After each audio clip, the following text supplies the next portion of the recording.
My name is Audra Doyle, and I'm the owner and attorney of Doyle Law in Atlanta, Georgia.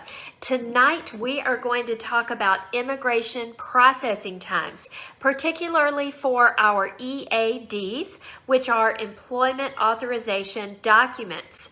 And so I'm going to be using my phone, showing you some things on the computer so that you can learn, number one, how to check your own processing times. And number two, we can talk about what is influencing these long processing times that we are seeing. So thank you so much to everyone who is watching. I hope you learned something tonight. If you have a question, whether you're in the live or whether you're in the replay, please just type it in the comments and I will be happy to answer your questions.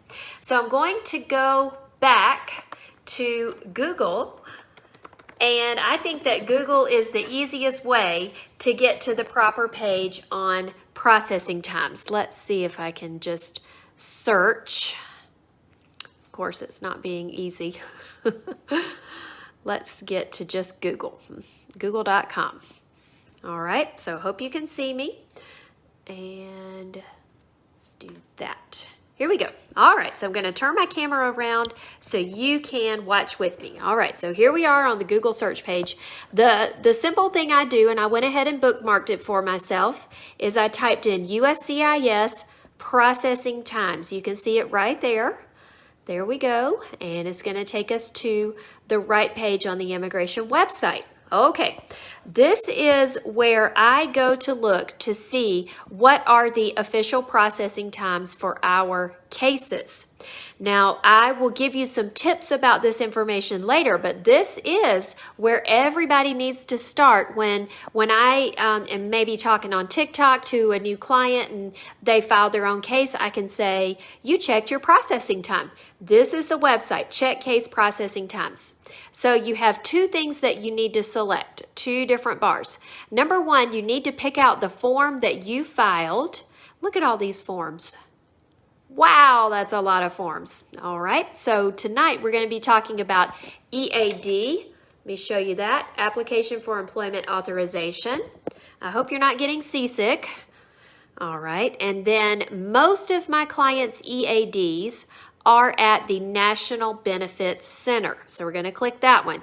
MSC stands for Missouri Service Center, and it's also known as the National Benefits Center. And then you click Get Processing Time. Let's see what happens. They kind of hide it from you. There's our answer. So for my clients where your receipt notice, the first three letters say MSC, your EAD processing time right now is 5 to 10 months. I think that is quite long. And you may realize that when we started your case, that's not what I said. I did not say 5.5 to 10.5 months when we started the case. And that's because back in the fall when we filed your case, these were not the processing times. It was 5 to 7 months. But as you can see, between, let me turn it back around. Between now and last fall when I was filing a lot of these cases, it has expanded. Processing times are not set in stone. They change. They change on the Immigration Service Center's workload. They change based on how many applications are being received, and also political influence can change processing times. Back when, let's say about 5 years ago, maybe a little more, we had a regulation that said all work cards must be decided and adjudicated within 90 days. That's 3 months. And a lot of my work cards were done in 45 days. But that regulation was taken away. And now there is no maximum time to wait for an EAD card.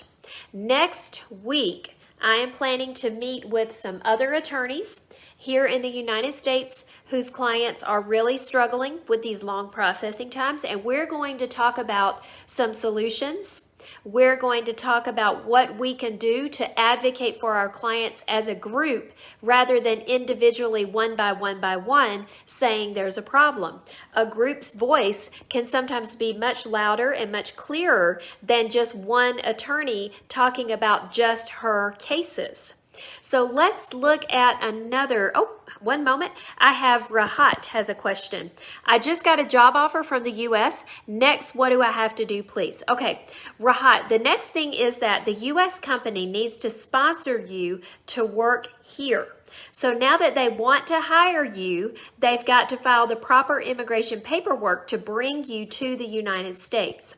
And Rahat, if you're just joining me, there's several different ways they can do that. A moment ago, I was showing you a list of all the different forms and things. So I just want you to have an idea. Look at all the different things, different types of forms and things that people can file. Lots of different things. So for your case, we've got to figure out whether the employer wants to sponsor you. So I recommend you have them give me a call. We need to set up a consultation, me and the employer and you, so that I can explain to you how does the immigration process work. And I will post my phone number after the live so you can see it in the comments. Okay, so we're going to go back. Now let's look at one more processing time. This is a very common question as well. Actually, I'll do two more. All right, so I'm going to switch my screen again. We're going to look at the next one, which is green card, I-485, application to register permanent residence. And many of my clients are in Atlanta, Georgia. Not everybody, but a lot of them. So let's see how long Atlanta says the green card case will take. Is anybody shocked?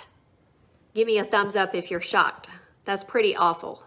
I have to say that is pretty awful. 19 months to 39.5 months. That is wild. Now, here's the next thing I want you to know. Although that was a terrible processing time for green cards, you saw that. My experience right now is not 19 to 39 months. It is not taking my clients that long. Recently, actually today, I had a green card application. We were at the interview. I filed their case last April. So that would be maybe 13, 14 months that they had to wait. It was not 19 months, that's for sure. And that's even with the pandemic. It was not 19 months. Okay, Rahat, so yes, we need to have the consultation. And I need to talk with your employer because they're the ones who are going to have to sponsor your case. So you can give them my phone number.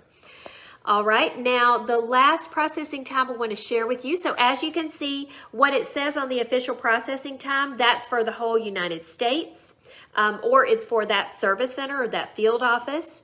And sometimes one attorney can have a different experience with her caseload than others. So I'm happy to report my cases are moving a little bit faster than the posted processing for Atlanta. Last case I want to share with you. This is always one of those that people want to know. The N-400, naturalization. That means people are asking to become a U.S. citizen. So I'll give you a couple of these so you can see the difference. We're going to go back to Atlanta, which is where I'm located. Lots of my clients in Atlanta. Okay, 13 to 15 months. And I'm telling people a little over 12 months. So I think I'm pretty close in my estimate for that one. But let's change our location. I have one client that is in, let's see, I think they're going to be going to Los Angeles, California. Let's check the processing time there. Can you see? If you're in a different place, you're going to probably see a different processing time. And that is because of how many people are there, how many people are using the immigration service in those areas. So let's see, I've got one more client. I'm pretty sure they're going to be in Sacramento. Their case is taking a really long time. Now we know why. I filed their case more than a year ago. They're still waiting for their appointments in Sacramento, California.